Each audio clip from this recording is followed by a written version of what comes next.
obviously Dale Gatefold 33 here to do another video. This is my June 2022 Lost in the Collection video, where I go back over during the month, revisit 10 albums that are on the shelves that haven't been spun for at least 5 years, and revisit them. And yeah, I like to theme these just to give myself some kind of scope for when I'm choosing the records. The theme this month I'm calling Struggling Sevens. So I kind of obviously rank records in my collection 7, 8, 9, 10 out of 10, and other kind of things around them. And yeah, typically if a record isn't a 7 out of 10, it's probably not staying in the collection, unless it's, you know, something that's completing an artist that I do complete. But I'm not a completist, particularly on lots of artists, only a few. So yeah, so these are all struggling sevens, and what I mean by that is, so even within the 7, 8, 9 and 10, then there's a three kind of three grade bandwidth within each 7. So there's a sort of a solid 7 leaning towards an 8, or 7 leaning towards a 6, the struggling sevens. And that's what this is, the 7's leaning towards a 6, leaning towards getting purged. So I thought I'd revisit these because I'm doing a bit of a purge, and yeah, see what I thought, having not spun them for a while.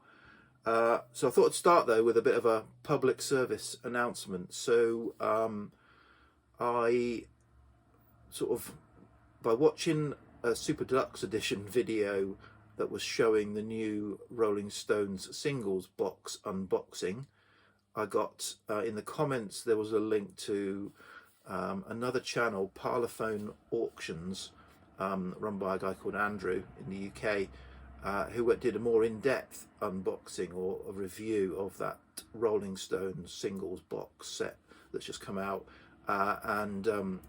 and therefore I kind of quite liked what he did in that. So I was looking back through some of his other videos, and he did a video about how you store your records, and a warning about certain sleeves, which I had some of those sleeves, and I kind of knew. So, and it's about these sleeves, these ones where you can put the gatefold, slide the gatefold in, and you know, keep your gatefold so that you can pull the record out and look at the gatefold without having to pull it out. And often these, as in mine, are PVC. You can smell it. They smell a bit awful, a bit chemically. And these, the PVC in these does react with your records over time. And so I knew that a few years ago. And this video just kind of reminded me of that, and and I've been running a bit of an experiment I had, because I bought some of these and sort of not knowing that, and I invested, you know, these are not cheap, so I was kind of like determined I wanted this gatefold experience.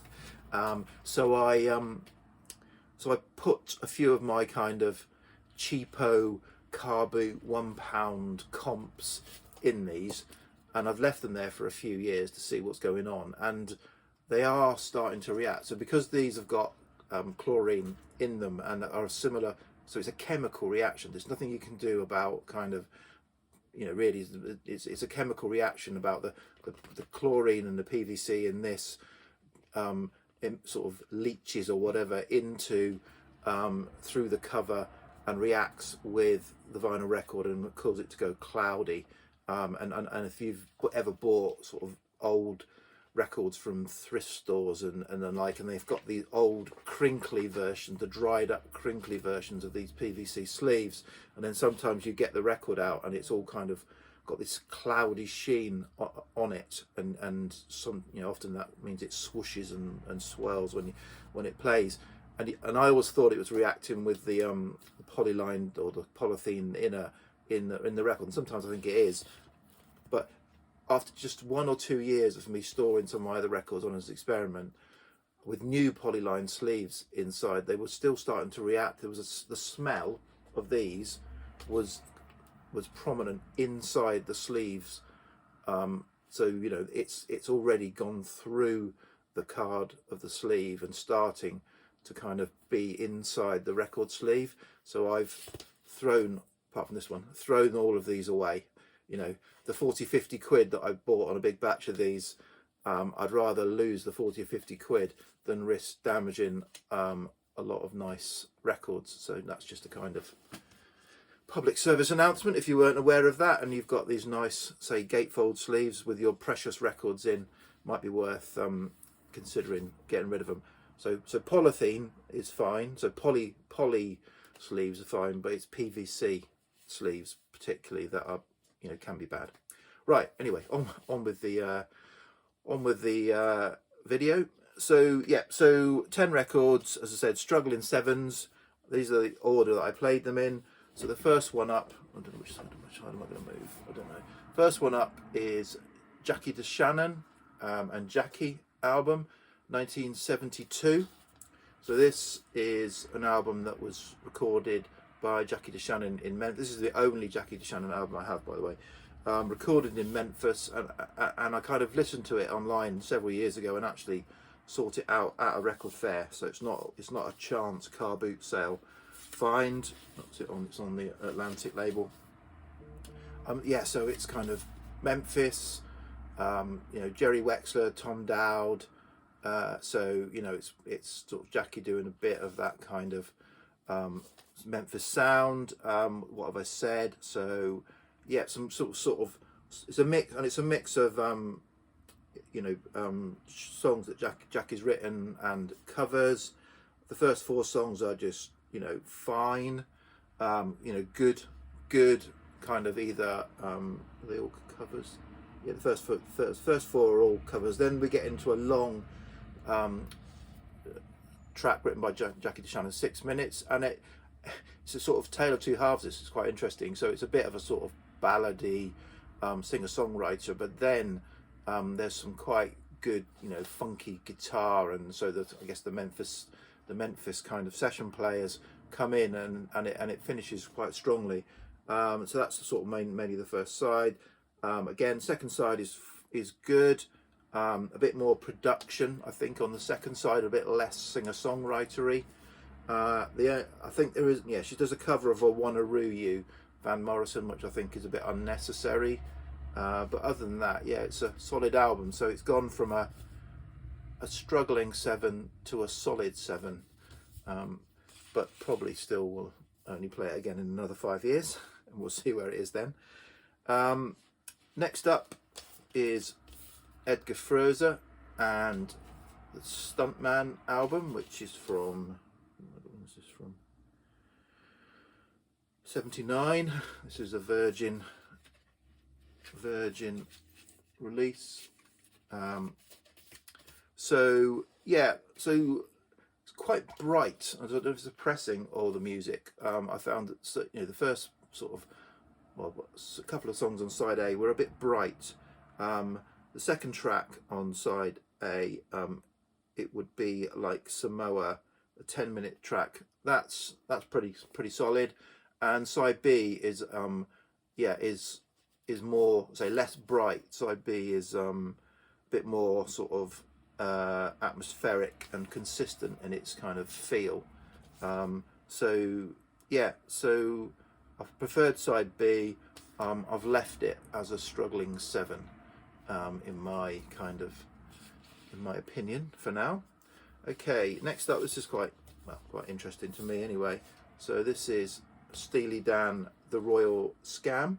So I've been familiar with Steely Dan from, you know, as a kid from a hits album that my parents might have had, or somebody might have had, or even I might have had, and so I sort of knew the hits, and then I acquired almost like the entire Steely Dan catalogue quite quickly through car boot sales. These are often cheaper car boot sales, and certainly were sort of 10 years ago. So I never kind of managed, never got the album, you know, appreciated the album, got the next album, appreciated the album. It's like got 6 Steely Dan albums within sort of 6 months, and so I don't know if it's because of that, but to me, I enjoy every Steely Dan album I listen to, but I couldn't distinguish one Steely Dan album from another. Steely Dan songs, that certainly particularly ones that were on that greatest hits, I do, but I don't so I think it's probably because I haven't absorbed myself in them enough. So this was another case in point. You know, I enjoyed it. It's actually gone up from a struggling 7 to a solid 7, but you know, it's all quite pleasant. It's got some really strong guitar on this one. I think the Haitian Divorce is the one that I would have known from a Hits album. But yeah, so perhaps apart from Asia and Gaucho, the Steely Dan albums are kind of, at the moment, I enjoy them all, but I couldn't really tell you which one was which if I heard them. Okay, next up we have Manfred Mann, Manfred Mann's Earth Band and Solar Fire. And this is from 73. Sounds a bit later than 73. It sounds to me a bit more into the poppy prog than the early 70s prog that I like. And yeah, so I wasn't this didn't land massively. It's still a struggling 7, potential Purge. It's a nice copy. So yeah, A1 is the, you know, Father of Day, Father of Night is the kind of big track from this album, and I think it as the first track, I think it then kind of overpowers the rest of the album. To me, the rest of the album didn't really do much for me. But the second side was okay as a side. I think the rest of side 1 was certainly, I think, overpowered by that opening track. So yeah, so it's a struggling 7, potential on its way out. Okay, next up is from year 2000 is Air's motion picture score for the Virgin Suicides. So I bought this reissue when it came out 5 or 6 years ago, and yeah, and thought it's okay, but it's nothing like their debut in terms of strength, and so it's kind of gone on the shelf. And if I'm going to play Air, I will reach for their debut or the Premier Symptôme EP comp, whatever you want to call it, which I think is fantastic as well. So yes, I've not gone back to this. Yeah, the track Playground Love and High School Lover that have got vocals on them, you know, I enjoy. The other music, the score, were kind of like much of a muchness at the time, but now my tastes have moved on. So this is where it's really tricky conundrum about kind of purging records, because I could have quite easily purged this 5 or 6 years ago. I listened to it this time and it's fantastic, because now I'm in my soundtracky, jazzy, hauntology, synth sort of shtick rabbit hole, call it what you like, that this was right up my alley, and has gone from a struggling 7 to a solid 8. So yeah, it's had quite a rise up the charts. So yeah, so really enjoyed that.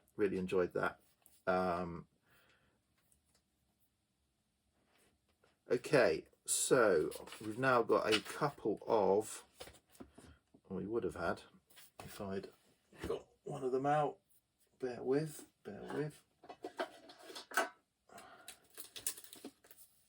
Okay, we've got a couple of bangers. Or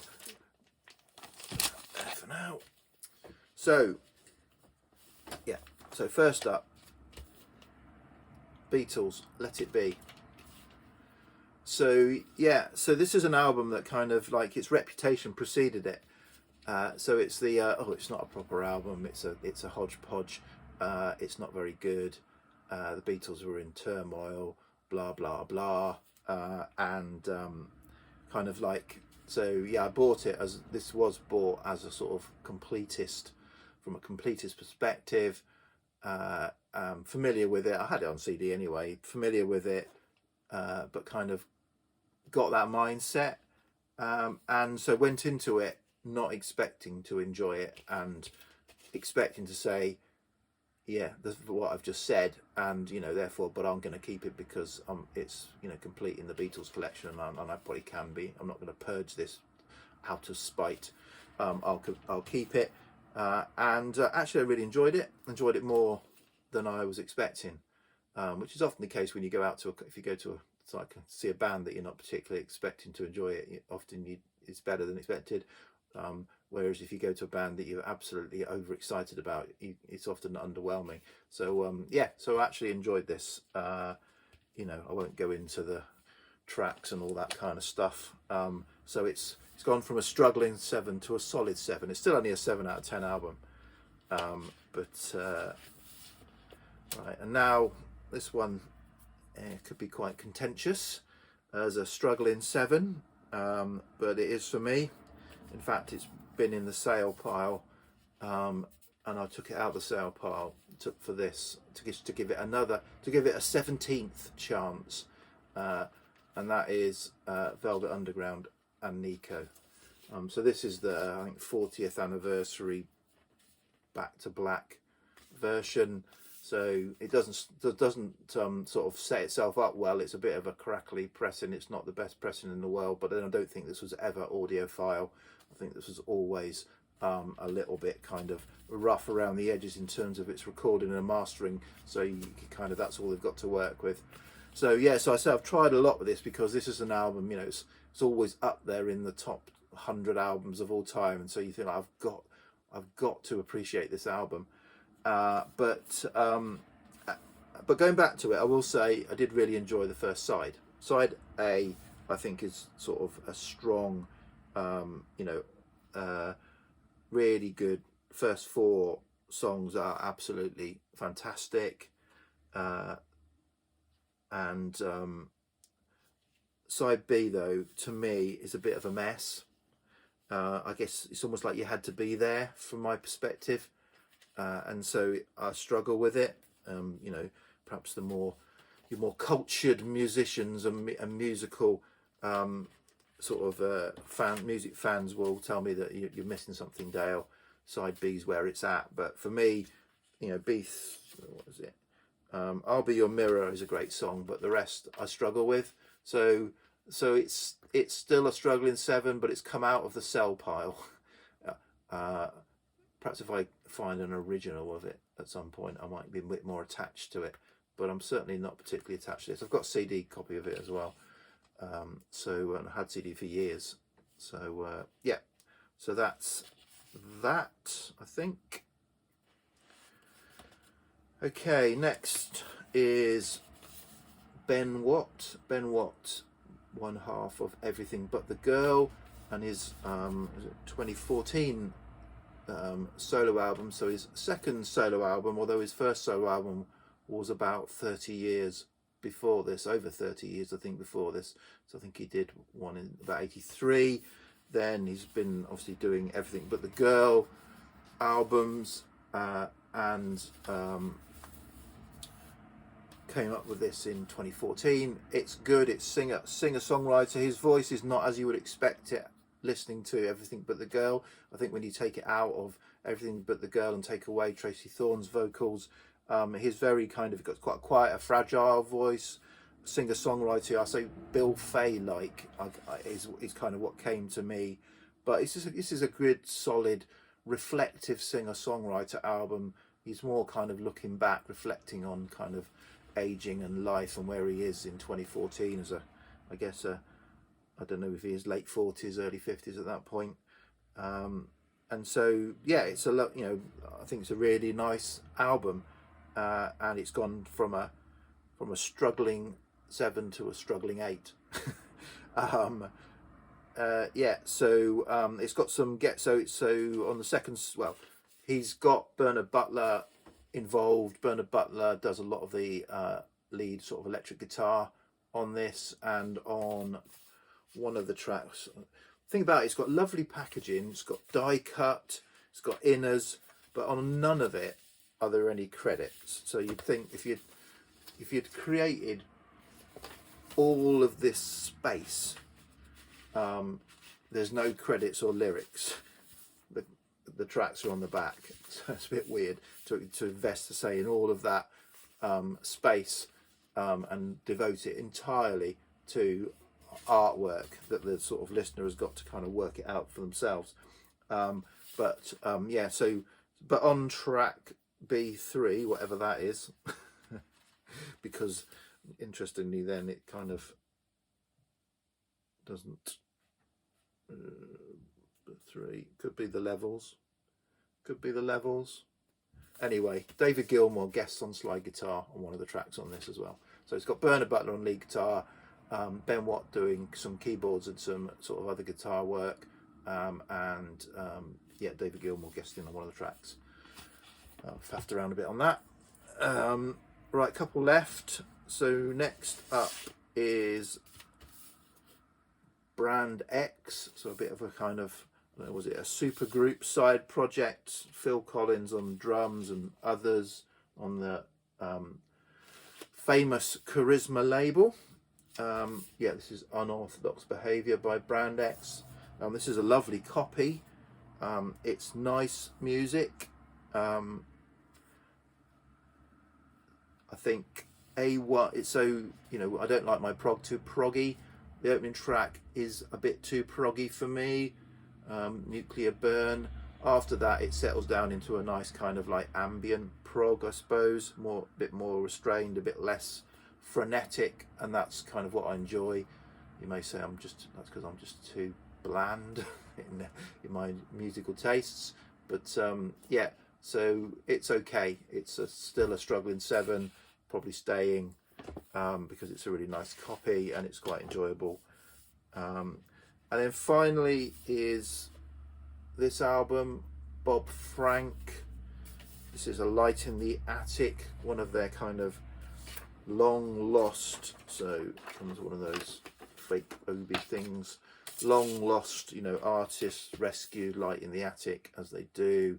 Bob Frank, so one of these kind of singer-songwriter folkies around the sort of time of Dylan, a little bit after, late in the 60s and 70s, comes with a booklet, very, you know, thick, Light in the Attic, cardstock, nicely produced, and it's good sort of traditional style American folk songwriting.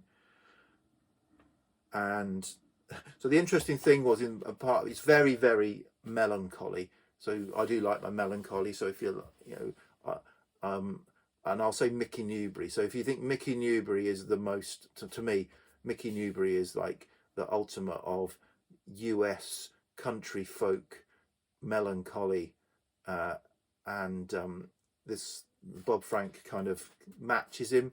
And what was interesting was I was listening to it and thinking, there's some harmonica on it, and I thought that sounds just like the harmonica on the Mickey Newbury album. So I had to do an awful lot of digging around, and to find out that it is Charlie McCoy providing that melancholy, atmospheric harmonica for both Mickey Newbury and this. So my ears didn't deceive me. My ears did pick up that is the same harmonica I've heard before. And then I kind of found out that Charlie McCoy was pretty famous as a session harmonica player. So if I knew more about country and America, US folk, I probably would have known that. But as I don't, because I've got a very small selection of that type of music in my collection. So yeah, I wouldn't have known that. So I just kind of, my ear picked it up, and now I know that it's the Charlie McCoy harmonica features on this, some of the songs on this, and I've heard it on Mickey Newbury. So that's it. So yeah, so a few records that kind of kept their struggling 7 position, a few that went up, and 1 or 2 that may be teetering on the edge. Okay, thanks VC. I'll be back next month, and I'll be back with another video. I need to do a finds video, and I'll see what threads are going around. Okay, cheers VC, bye.